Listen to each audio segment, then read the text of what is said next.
In this video, I'm going to show you how to remove the KLAVIYO logo from your emails and sign-up forms.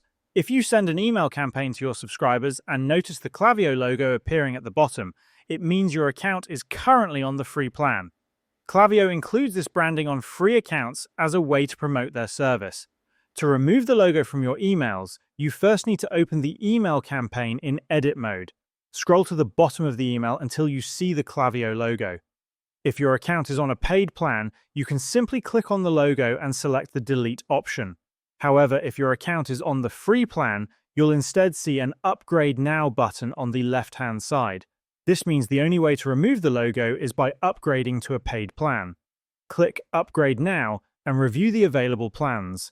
The lowest plan starts around $20 per month. You can also disable automatic upgrades in case your email sends exceed your plan limit. Adjust any other preferences, then click Continue to Payment. Enter your payment details, confirm the subscription, and your account will be upgraded. Once upgraded, you can remove the KLAVIYO logo from both your emails and sign-up forms. The same process applies to removing the KLAVIYO logo from sign-up forms. Open the form in edit mode, scroll down to the bottom, and click on the logo. On a paid plan, you can delete it directly. On a free plan, you will need to upgrade first. This is how you can remove KLAVIYO branding from your account.